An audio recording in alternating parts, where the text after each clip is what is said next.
Good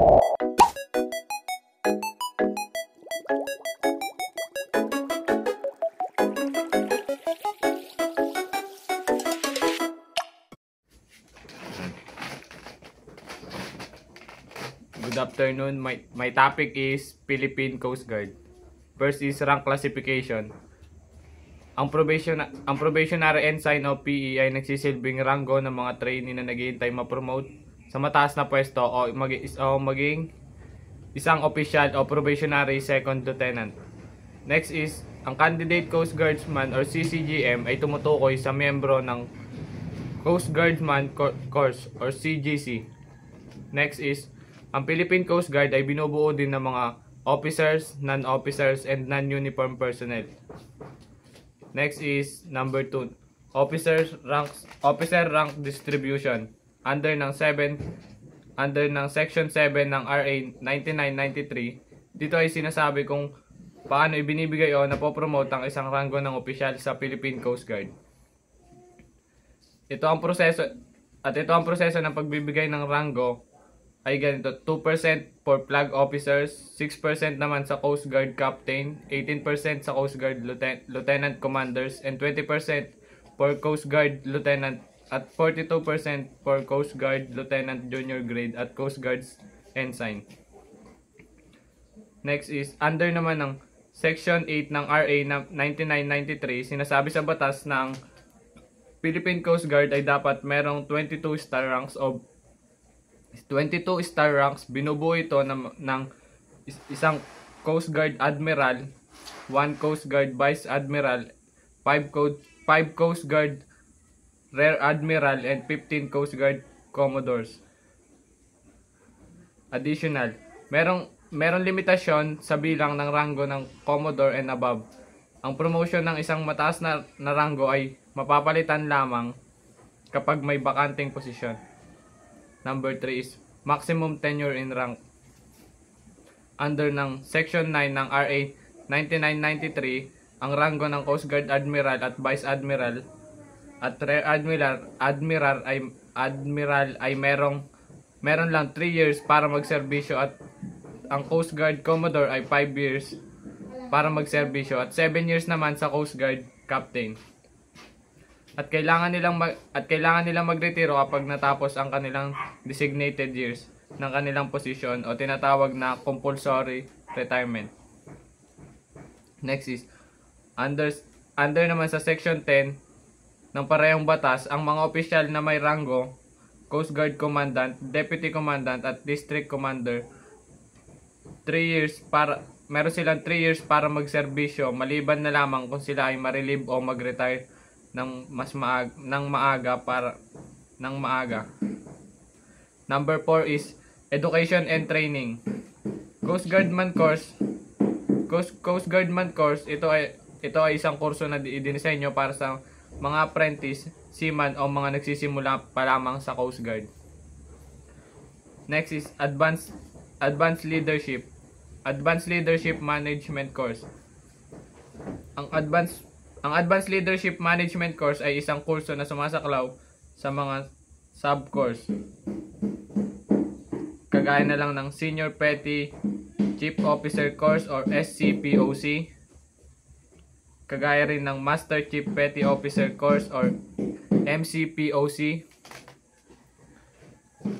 Next is specialized courses o 3 petty officers na kanabibilangan ng Deck Specialization Course and Engineering Specialization Course at last Coast Guard Operation Course for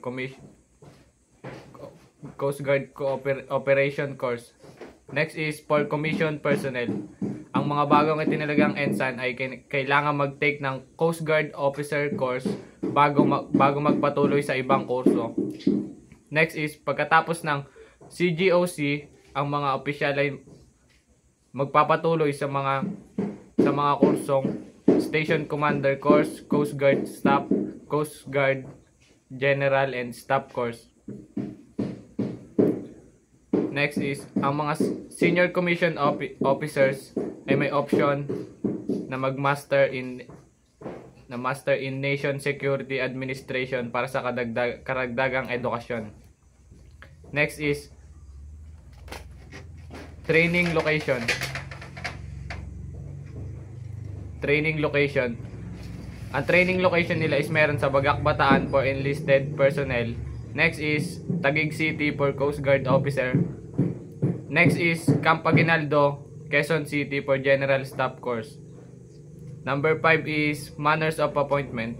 According to Section 12 of RA 9993, ang pagtatalaga ng mga commission officer sa Philippine Coast Guard mula sa ranggong Coast Guard Ensign ay responsibilidad ng kalihim ng Kagawaran ng Transportasyon o DOTR. Based on recommendation of Commandant of Philippine Coast Guard, ang mga dentista, abogado, doktor, ang unang ranggong ibinibigay sa kanila sa oras ng pagtatalaga ay Coast Guard Lieutenant. At para ma-qualified ka sa Philippine Coast Guard ay dapat natural born citizen and 21 years old and physically fit and may baccalaureate degree. At ang pagpili ng Philippine Coast Guard sa Commandant Flag Officer ay at kailangan may pag-approve ng Pangulo ng bansa. Number 6 is System of Promotion. Ayon sa Section 13 ng RA 9993, ang promotion ng mga officer ng Philippine Coast Guard ay nagre-recommend ng Officer Selection and Promotion Board at kailangan ng approve ng Philippine Coast Guard Commandant at huling pag-aproba ay ang DOTR para sa mga promotion ng Flag Officers and Board of Senior Officer ay magbibigay ng recommendation sa Philippine Coast Guard Commandant at hihingi naman ng pag-approve sa Pangulo. Next is, kailangan ng mga officer na maging qualified at iwasan ang disqualifications.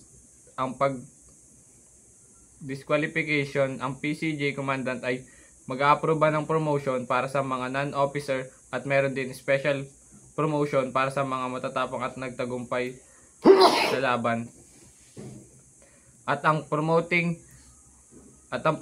ng mga non-uniform employees ay sumusunod sa Civil Service Commission. Number 7 is System of Retirement. Under ng Section 17 ng RA number 9993, ang isang official o non-officer ng Philippine Coast Guard ay kailangan mag-retire sa edad na 56 years old. O matapos ang 30 years sa pagiging active sa serbisyo. At anuman ang mauna basta mayroon silang 20 years active in service, ang mga non-uniform personnel ay pamamahalaan ng Civil Service Commission pagdating sa pagre-retire. Next is under ng Section 18, merong buwan ng pension sa pagre-retirong